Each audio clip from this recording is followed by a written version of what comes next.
আসসালামু আলাইকুম প্রিয় ভিউয়ার্স, কেমন আছেন? আশা করি নিশ্চয়ই ভালো আছেন। আমরাও ভালো আছি।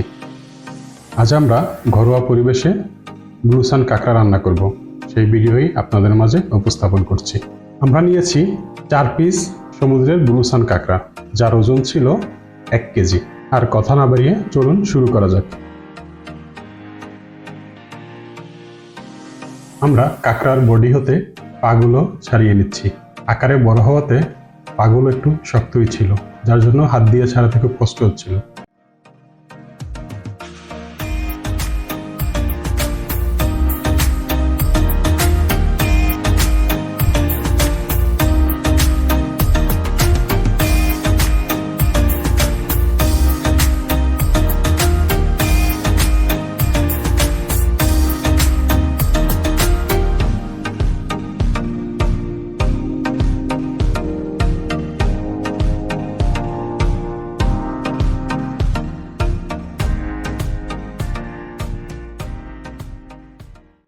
পাগুলো ছাড়িয়ে নেওয়ার পরে আপনারা দেখতেই পাচ্ছেন কাঁকড়ার আকার বেশ বড় ছিল।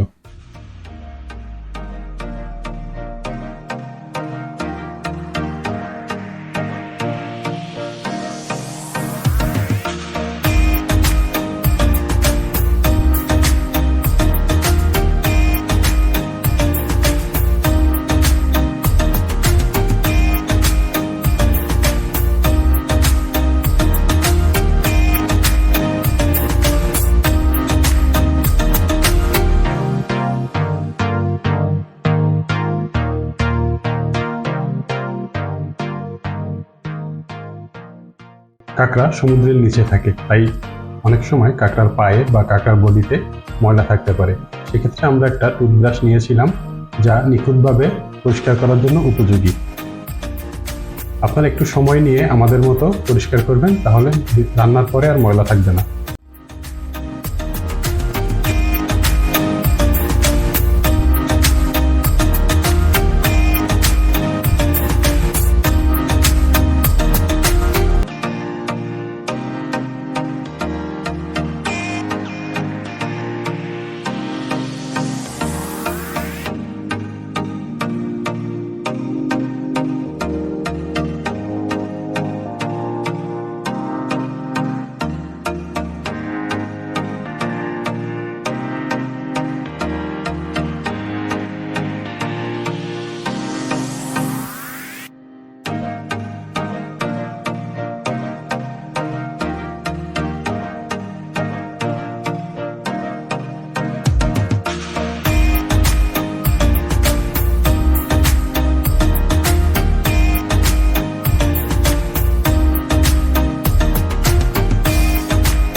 কাঁকড়ার বডি পরিষ্কার করার জন্য আপনাকে প্রথমেই কাঁকড়ার উপরের অংশটি খুলে ফেলতে হবে। একটু হাত দিয়ে চাপ দিলেই খুলে যাবে। আর কাঁকড়ার বডি পরিষ্কার করার জন্য আপনাকে অবশ্যই সতর্ক থাকতে হবে, ভিতরে কোনো ময়লা যাতে না থাকে। আপনারা চাইলে মাথার ঘিলু নিতেও পারেন অথবা ফেলেও দিতে পারেন।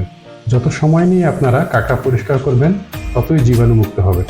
কাঁকড়া পরিষ্কার করার সময় অবশ্যই সতর্কতা অবলম্বন করবেন, যাতে কাঁকড়ার কাঁটাগুলো আপনার হাতে বিঁধে না যায়।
এবারে আমরা কাঁকড়ার পাগুলো বটি দিয়ে কেটে নিচ্ছি, ভিতরে যাতে কোনো কাটা না থাকে।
কাঁকড়া পরিষ্কার করার জন্য অবশ্যই আপনাকে যথেষ্ট পরিমাণ পানি দিয়ে ধুয়ে নিতে হবে। আপনাদের বাসায় যদি ভিনেগার থাকে তাহলে ভিনেগার দিয়ে ধোয়ার চেষ্টা করুন, তাহলে আর মাছের বা কাঁকড়ার গন্ধটা তেমন একটা আসবে না। আর যদি ভিনেগার না থাকে তাহলে আমাদের মতো গরম পানি দিয়ে ধুয়ে নিতে পারেন, সেক্ষেত্রেও তেমন একটা গন্ধ আসে না।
আমাদের কাঁকড়া পরিষ্কার করা এবং ধোয়া সম্পন্ন হয়েছে। এবার আমরা রান্নায় চলে যাব।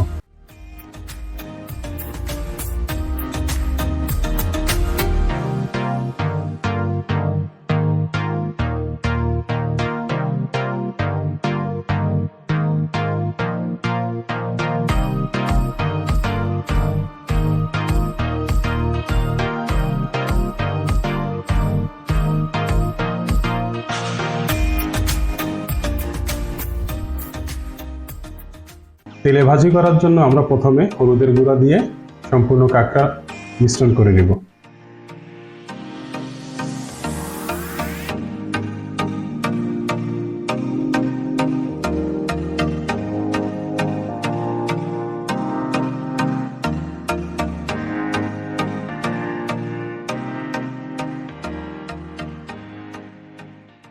এক্ষেত্রে আপনাদের ভালোভাবে মিশ্রণটি নাড়িয়ে নিতে হবে, যাতে কাঁকড়ার প্রতিটি অংশে হলুদের গুঁড়ো লেগে যায়।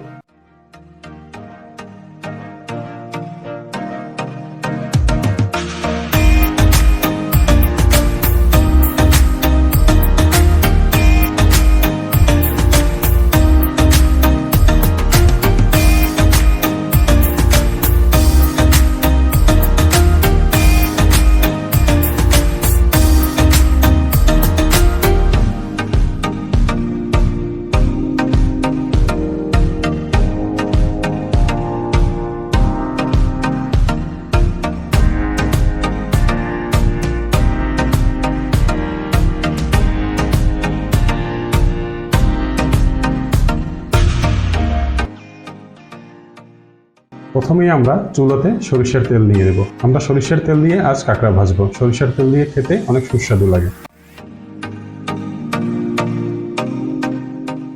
মনে রাখবেন, কাঁকড়া ভাজার জন্য আপনাকে চুলার আঁচ মিডিয়াম রাখতে হবে। তেল গরম হলে আমরা সম্পূর্ণ কাঁকড়াগুলো আস্তে আস্তে ঢেলে দিব।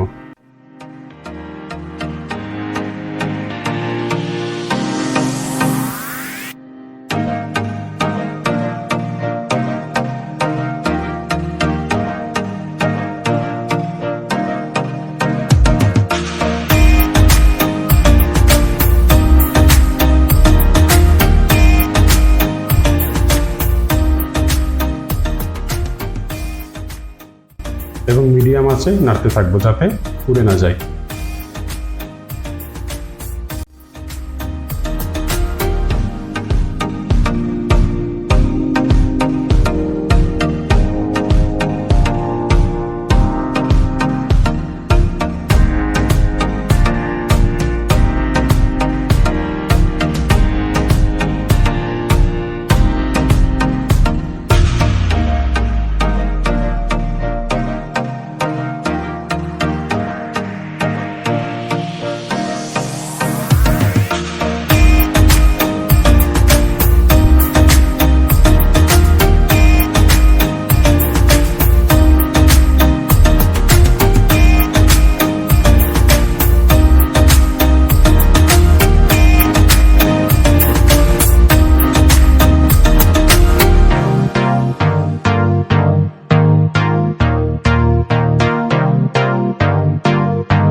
আমাদের সম্পূর্ণ কাঁকড়া তেলে ভাজা হয়ে গেছে। এবার আমরা একটা পাত্রে উঠিয়ে নিব। এবারে আমরা রান্নার জন্য চুলার উপর একটি কড়াই বসিয়ে দিব। কড়াইতে আমাদের সেই আগের সরিষা তেলগুলো রয়ে গেছে, আমরা নতুন করে আর তেল দিলাম না। পেঁয়াজ বাটা দিয়ে দিব।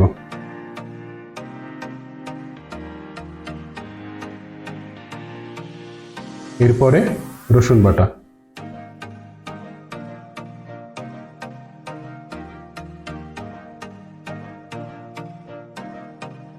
এবার দিলাম আদা বাটা,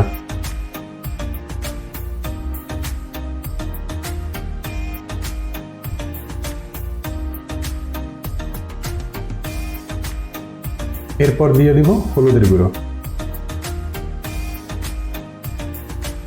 এরপর দিব মরিচের গুঁড়ো,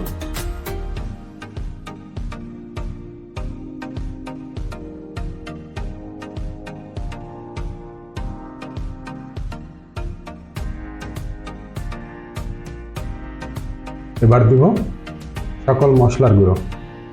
আমরা এক্ষেত্রে সকল মশলাগুলো একত্রে করে নিয়েছি, চাইলে আপনারা আলাদাও দিতে পারেন অথবা আমাদের মতো একত্রেও দিতে পারেন।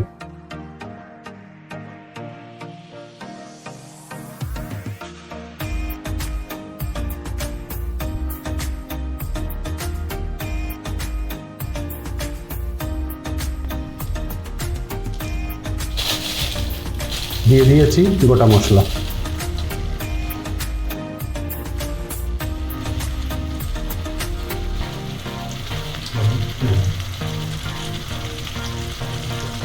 সর্বশেষে দিব পরিমাণ মতো লবণ। আমরা প্রত্যেকটি উপকরণ আমাদের প্রয়োজন মতো দিয়েছি, আপনারা আপনাদের প্রয়োজন মতো দিবেন। এখানে নির্দিষ্ট পরিমাণ কোনো উল্লেখ নেই।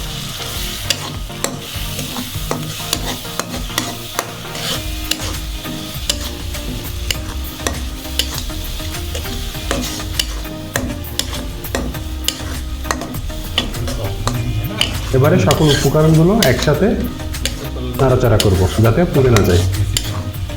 মনে রাখবেন, উপকরণগুলো যতই কষিয়ে নেবেন আপনার কাঁকড়ার টেস্ট ততই ভালো হবে।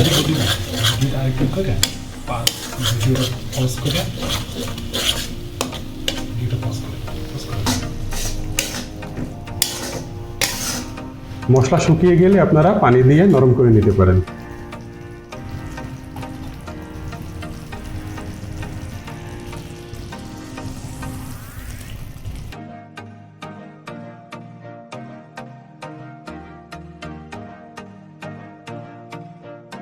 আমাদের কষানো হয়ে গেছে, এবার আমরা কাঁকড়াগুলো ঢেলে দিচ্ছি। আমাদের ভিডিওটি যদি আপনাদের ভালো লাগে থাকে তাহলে অবশ্যই চ্যানেলটি সাবস্ক্রাইব করবেন এবং ভিডিওতে লাইক, কমেন্ট এবং শেয়ার করবেন যাতে সকলে দেখার সুযোগ পায়। আমাদের রয়েছে একটি ফেসবুক পেজ, সেই পেজে আপনারা ফলো দিয়ে আমাদের সাথে থাকতে পারেন।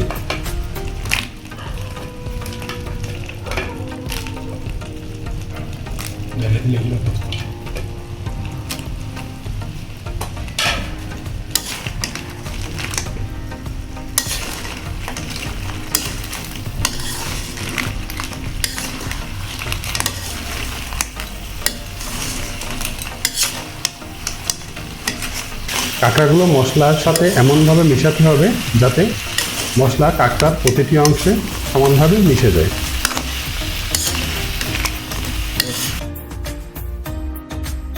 কষানো শেষ হয়ে গেলে আমরা পানি দিয়ে দিব।